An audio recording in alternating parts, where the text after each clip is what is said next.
Hello everybody, I'm Melissa and welcome back to Book Bar and welcome to my favorite video to film, my monthly stats and faves for the month of August this time around.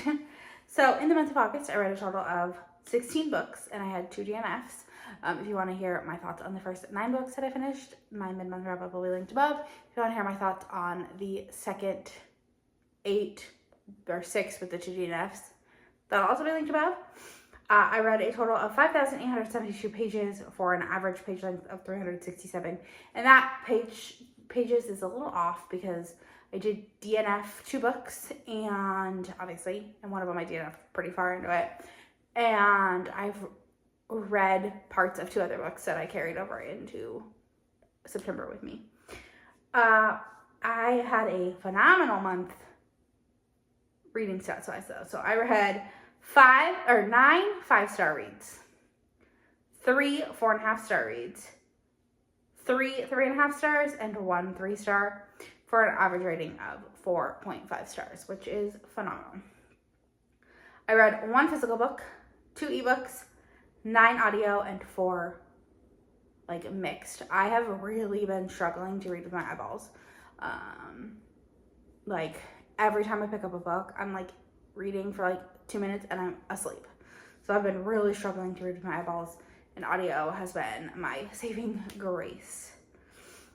I read 10 books that had some sort of representation and 4 books where the author had some sort of representation. I read 10 new releases, 1 2023 release, 3 2020 to 2022 releases, and 2 releases between 2010 and 2019. I listened to 5 audiobooks from the library, 1 ARC audiobook, 7 were audiobooks that I owned from Libby, or Audible, 1 Kindle Unlimited book, 1 ebook ARC, and 1 physical book. My traditional and indie breakdown is way different than normal. I read 14 indie books and 2 were traditionally published. I read 2 ARCs, 2 books made me cry, and I read 8 new to me authors, which is pretty good. Half of my reads were new to me authors, although the 2 DNFs were also new to me authors. So yeah, I read 4 contemporary romances, 2 historical romances, 1 dark romance, 3 sports romances, 5 small town romances, 1 fantasy sci-fi kind of blend, and then 1 horror book, which was my DNF. So normally I wouldn't count it, but I am counting it because, yeah. 6.3% of my reads had a gray cover, 6.3 had an orange cover, 12.5 had a white cover, 6.3 had a purple cover, 25% had a blue cover, 6.3 had a pink cover, 12.5 had a green cover, 6.3 with a red cover, 6.3 black cover, and 12.5 were too many colors to really count. Now for my top 5 books of the month, starting off strong with 2 books that were on my recent release vlog. So I'll have that linked above. Number 5 is Beating Heart by Laura Pavlov. This is Nash and Emerson and Beefcake, because he really is the star of the show. So Nash is Beefcake's dad, and he is a single father and is very protective and doesn't like change. And when the small town doctor decides it is time to retire, he brings on a young, fresh female doctor named Emerson. And Nash is not happy about this because he doesn't trust new people and he doesn't like change. Well, Emerson is there to make everything she helps Cutler, makes his asthma so much better, and is there for him whenever he needs it. And she also ends up being his neighbor. And her and her dog form a bond with Cutler that is just absolutely adorable to see. And I loved it. Amazing, perfect, phenomenal. Then I read Homebound, number 4 is Homebound by Meredith Trapp. Actually, the first 3 are all in my new release vlog. Oh no, one of them's not, never mind. Homebound by Meredith Trapp. This is a female bull rider and a professional hockey player. And Wyatt is a professional hockey player, and he is a single father and has come home to his small town to visit his mom's, and he decides that he is going to convince Dakota that they are meant to be, because he has always loved her and she has always put him in the friend zone. And so he's like, no, not this time. He like shows up at her house and is like, hey, me and Vi are moving in. Yeah, it was adorable.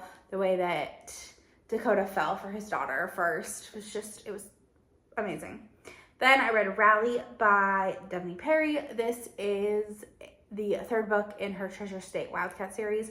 This is Rush Ramsey, who's the quarterback of the team, and Faye. And Faye and Rush meet one night by chance, because Faye decides to go camping, and while on her way to the campsite, she gets a flat tire, and Rush shows up and helps her change the flat tire, and they end up spending the night like together, just talking and getting to know each other, and kind of complaining about their current relationships that they're in. Then, like, flash forward like a month or two, and they see each other out at a bar. Both have broken up with their significant others, and they both kind of felt a spark the first time, and of course they feel it again, so they go and act upon the spark. Well, a couple weeks later, Faye is pregnant, and Rush and she is adamant about keeping the baby, and Rush decides to help her, or agrees to help her, and, you know, raise the baby with her. And yeah, they have to learn how to navigate this whole new life that they have. And yeah, it was adorable. I loved it. Of course, I mean, that's why it's my third favorite book this month. Then at number 2 is Nobody's Duke by Scarlett Scott. This is a second chance romance, historical romance. It is Ara and Clayton. And years ago, Ara and Clayton, I think 8 years ago, Ara and Clayton had a whirlwind romance and had agreed to run away together. And they both were told different things, like, as to why this didn't happen. And so now they both hate each other, and they think that the other one is in the wrong. And so, but now Clayton needs to be a bodyguard to Ara, because she is in danger, because her husband was killed, and they think that they're after, the home office thinks that they're after her now too. So Clayton is tasked with becoming her bodyguard, and Ara might be keeping a secret from him. A pretty important secret. So yeah, I loved it. Fantastic.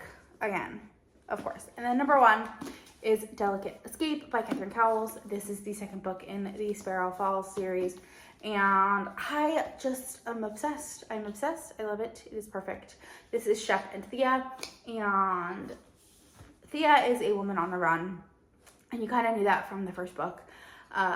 And Shep is just like a total golden retriever boy, and just wants to be friends with her and love her and show her that the world is not scary. And he might do that in many, many different ways. And yeah, I loved it, of course. Amazing.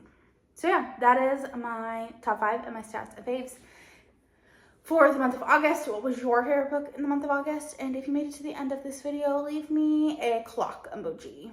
And don't forget to like, comment, subscribe, all the fun stuff. It really helps me out. I'll talk to you all in the next one. Bye.